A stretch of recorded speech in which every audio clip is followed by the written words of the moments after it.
All right, let's dive right in, shall we? Today we're taking a deep dive into Pakistan. We're going to try to help you understand this incredible country a bit better. Sounds good. And to do that, we've got some great source material lined up. We're going to be looking at excerpts from pakisci.txt. It's got some pretty amazing insights. Interesting. Oh, you have no idea. We're going to be talking about ancient cities, massive mountain ranges. I'm talking sky high, and maybe even, get some culinary inspiration along the way. Well, I'm always up for that. Who isn't, right? Right. But first things first, when you think about Pakistan, what's the first thing that comes to mind? Honestly, the sheer scale of it all. It's the fifth most populous nation on the planet, over 220 million people. Yeah, that's a lot of people. It is. To put that into perspective, that's like the UK, France, and Germany all rolled into one. Wow. It really hits you like just how important Pakistan is on the global stage. It does. And it's not just the people. The landscape itself is incredibly diverse. I mean, we're talking fertile plains, arid deserts, and the Himalayas. Ah, yes, the Himalayas. Those majestic peaks aren't just there for show, though. They play a crucial role in shaping Pakistan's climate and geography. Really? Oh, absolutely. You see, they were formed over millions of years by the Indian plate colliding with the Eurasian plate. Oh, like tectonic plates. Exactly. That collision pushed the land upwards, and that's how we got some of the highest points on Earth. So basically, those mountains are still growing. That's wild. It is pretty mind-blowing when you think about it. So when we say Pakistan has a strategic location, we're not just talking about its neighbors like India, Afghanistan, Iran, China, or even the Arabian Sea, right? No, not just that. It's also about sitting right on top of these powerful tectonic plates, which, as you said, have literally shaped the land. Precisely. And that position on the crossroads of these plates makes Pakistan incredibly prone to earthquakes. Right, because of all that shifting and moving. Exactly. In fact, back in 2005, there was a devastating earthquake that caused widespread destruction and loss of life. A real tragedy. Yeah, it's a sobering reminder of just how powerful nature can be. Absolutely. But for now, let's rewind the clock a bit. Imagine it's 1947, the end of British rule on the Indian subcontinent. A pivotal moment in history. Totally. It was a monumental shift, leading to the birth of a brand new nation, Pakistan. The creation of Pakistan as a homeland for Muslims was a truly momentous event. The partition of British India was a time of both immense celebration and tremendous upheaval.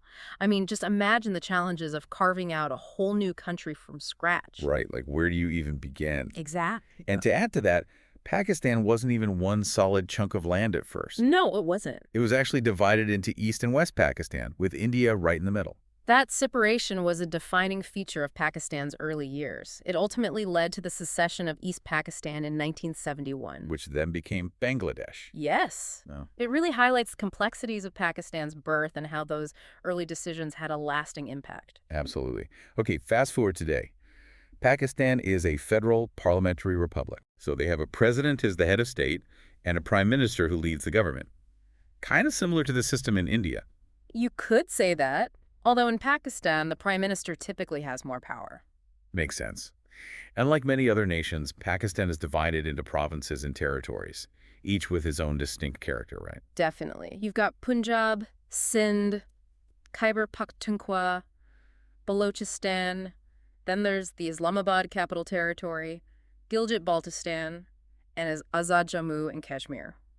It's an incredibly diverse tapestry of regions, cultures, and languages. That's a mouthful. It is. But it speaks to the richness of the country. It does. So you've got all these different languages being spoken, but Urdu is the national language. That's right. But English is widely used too, especially in business and government. Yes, and of course you have the regional languages like Punjabi and Sindhi adding to the cultural mix. It's amazing how many languages are spoken there. It's a reminder of just how diverse the country is. It truly is. Okay, so let's just gears a bit and talk about the economy. When you hear Pakistan, what comes to mind economically? Well, you might be surprised to learn that Pakistan is one of the world's largest producers of cotton. The t-shirt you're wearing right now, it's possible the cotton came from Pakistani fields. Wow. It's true. Textiles are a major industry for them, along with agriculture, manufacturing, and services. You know, that's a really great point. It connects us to Pakistan in a tangible way. I think so too. It shows that it's not just some far-off country. It's part of a global network that influences our everyday lives. Absolutely. But like many countries, Pakistan faces economic challenges too. inflation and unemployment being some of the big ones. Yes, absolutely. Those are ongoing issues that require careful attention from policymakers to address. Right. It's about finding ways to promote economic growth while also tackling those challenges. That's the key. It's a balancing act. It is. And it's something that impacts the lives of everyday Pakistanis. I can't talk about Pakistan without mentioning the food. I mean, biryani, nihari, kebabs, all those delicious breads like naan and roti. Ah, yes, the food. Pakistani cuisine is incredibly diverse and flavorful. There's something for everyone. I remember visiting a market in Lahore. I was blown away by the food stalls. It's truly a culinary adventure waiting to happen. It is. And speaking of adventures, let's talk about education in Pakistan. All right. The literacy rate is around 60%, but there's a significant gap between urban and rural areas and between men and women when it comes to access. Yes, and that's a real concern. Education is the foundation for progress, and closing those gaps is crucial. Absolutely. We need to make sure everyone has the same opportunities. Exactly. And thankfully, Pakistan has some fantastic universities like Quaid-e-Azam University and the University of the Punjab. They're working hard to nurture the next generation. Those institutions are playing a really important role. Okay, time for a little wanderlust. Tourism in Pakistan. What comes to mind? So much. For history buffs, there's the ancient city of Mohenjo-daro, a UNESCO World Heritage Site, thousands of years old. Imagine stepping back in time like that. And there's the Lahore Fort, a stunning example of Mughal architecture. Beautiful. Or how about driving along the Karakoram Highway, one of the highest paved roads in the world? The views are breathtaking. Wow. And for the adventurous types, you've got the northern areas. I mean, K2, the second highest mountain in the world. It's a paradise for mountaineers and trekkers. Absolutely. Yeah. But all this tourism, it does make you think about the environment. You're right. We need to be mindful of the impact, especially on fragile ecosystems like the Himalayas. Finding that balance between tourism and sustainability is going to be important. Absolutely crucial. But it's clear that Pakistan has a lot to offer visitors, from ancient history to incredible natural beauty. A truly fascinating destination. Now, we can't talk about Pakistan without addressing the political landscape. It's had periods of both democracy and military rule, right? That's right. It's been a complex and sometimes volatile political environment. And understanding that history is key to understanding the challenges and opportunities they face today. Exactly. We need to look at the interplay of civilian and military leadership, the influence of religious groups, and regional politics. It's complicated. It is. And we can't forget that Pakistan is a nuclear power. That's right, a reality that adds another layer of complexity to an already intricate situation. It's a reminder that Pakistan is a major player on the world stage, and its decisions have global implications. Absolutely. It's fascinating how history, geography, politics, they all intertwine to create the Pakistan we see today. But before we move on, I want to shift gears and talk about the people themselves. Sounds good. We've been talking about facts and figures, but what about the everyday lives of Pakistanis? What are they like? You know, the Pakistani people are known for their incredible resilience, their warmth, and their amazing hospitality. Even with the challenges they face, they have this incredible spirit of hope. They're determined to create a better future for themselves and for their country. That's really inspiring to hear. It's amazing, isn't it, how much we've already learned and we've barely scratched the surface. I know, right? Yeah. It's like peeling back the layers of an onion.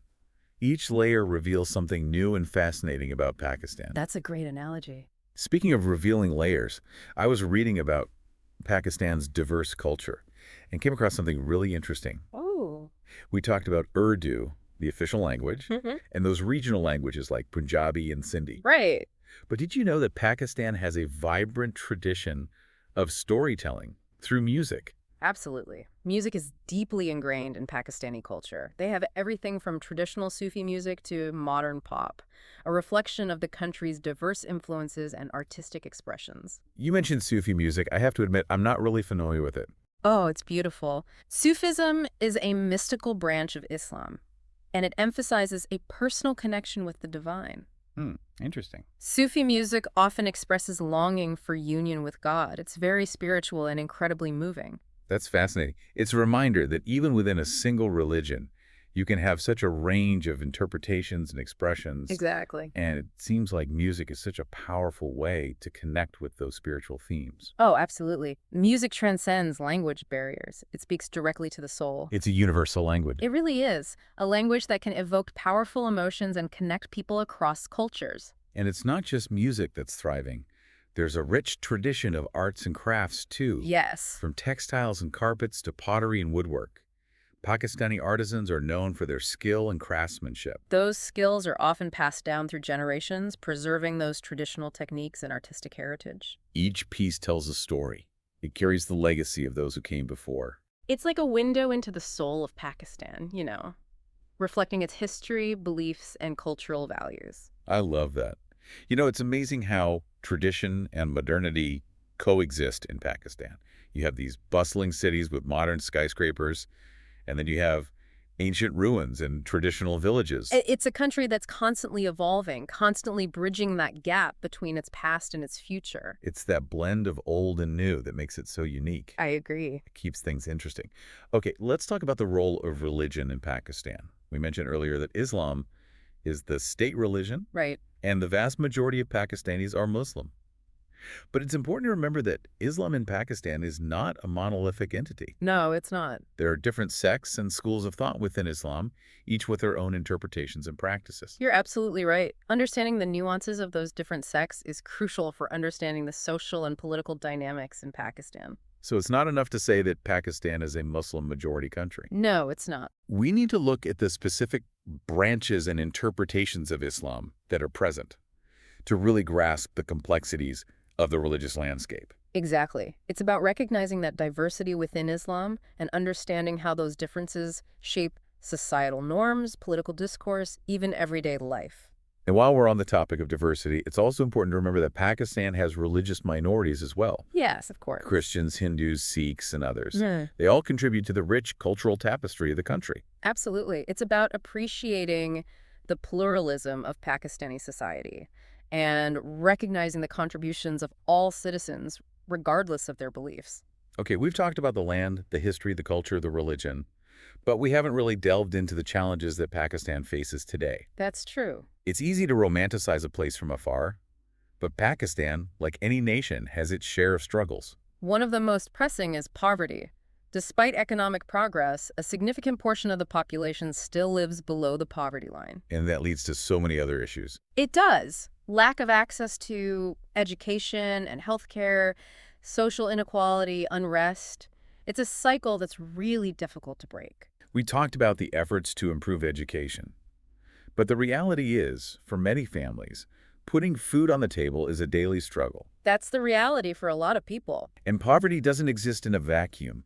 It's connected to corruption and lack of infrastructure. You're right. Corruption undermines trust in the government. It hinders economic development. It perpetuates inequality. It's like everyone's paying a hidden tax, but only a few benefit. Exactly. And when it comes to infrastructure, we're talking about basic necessities like roads, electricity, clean water. Essential services that are crucial for communities to thrive. Without them, it's incredibly difficult for individuals to reach their full potential. It's about creating a society where everyone has a chance to succeed. That's what it's all about. And we can't forget about the impact of climate change. Pakistan is particularly vulnerable to its effects. Oh, absolutely. Extreme weather events like floods and droughts, rising sea levels that threaten coastal communities. It's a reminder that these global issues have very real local consequences. And finding solutions requires cooperation, not just within Pakistan, but globally. We need to work together to mitigate those effects and build resilience in the communities that are most affected. It's a reminder that we're all interconnected. What happens in one part of the world can have ripple effects everywhere. You're absolutely right. So while the challenges are real, it's important to remember there's also immense hope. There is. Pakistan have incredibly resilient and resourceful people. They face adversity time and again, and they've always found a way to bounce back. That's where the real potential lies, in empowering the next generation, investing in education, fostering creativity and critical thinking, That's how Pakistan can overcome these challenges. and emerge as a truly thriving nation. And despite the challenges, there's a real spirit of innovation and entrepreneurship, especially among young people. I've seen it firsthand. They're finding creative ways to tackle social problems. They're building businesses, contributing to their communities. They're not waiting for someone else to fix the problems. They're taking initiative and creating their own solutions. They're showing that even when things are tough, there's always room for hope and positive change. That's what makes me optimistic about the future. It's a spirit of resilience and innovation that we can all learn from. Well, we've certainly covered a lot of ground in our deep dive into Pakistan, haven't we? I mean, we've gone from history and culture to geography and even touched on some of the challenges they face today. It's given us a pretty good picture of this complex and fascinating nation. It's true. It's a country that really defies easy categorization, a real blend of ancient traditions and modern aspirations. You see immense challenges, but also this incredible potential. And I think it's a country that's often misunderstood.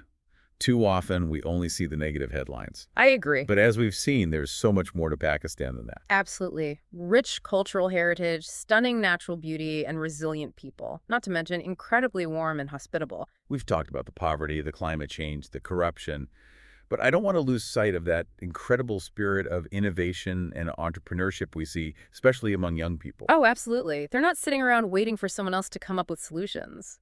They're taking charge, creating their own opportunities, Right. harnessing technology, launching social enterprises, challenging the status quo. It's really inspiring. It is. It shows that even in the face of these challenges, there's a real sense of hope and optimism, a belief that a better future is possible. And that belief is fueled by the resilience of the Pakistani people. I mean, they've faced so much adversity over the years, yet they've never given up. They always find a way to bounce back, to rebuild, to move forward. It's that spirit, that resilience, that makes me believe that Pakistan can overcome any obstacle. It's powerful. And something we can all learn from, no matter where we come from or what challenges we face. You know, I have to say, this whole deep dive has been an incredible learning experience for me personally. It's made me rethink some of my own assumptions and given me a much deeper understanding of this beautiful country. That's the beauty of these deep dives. They push us to immerse ourselves in a subject, to see it from all sides, and to allow ourselves to be challenged by what we discover.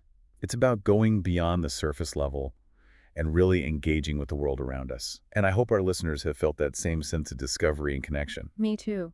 Hopefully, it inspires them to keep seeking knowledge, to question their own assumptions, and to embrace the beauty and complexity of our world. Well said. So, to our listeners, we've reached the end of our deep dive into Pakistan. Sad to see it end. I know.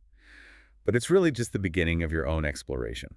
So stay curious, keep asking questions, and most importantly, keep diving deep. Because the more we understand each other, the better equipped we are to bridge divides, connect with one another, and create a more just and compassionate world for everyone. Well put. Thanks for joining me on this deep dive. It's been a pleasure as always. The pleasure was all mine. Until next time. Take care.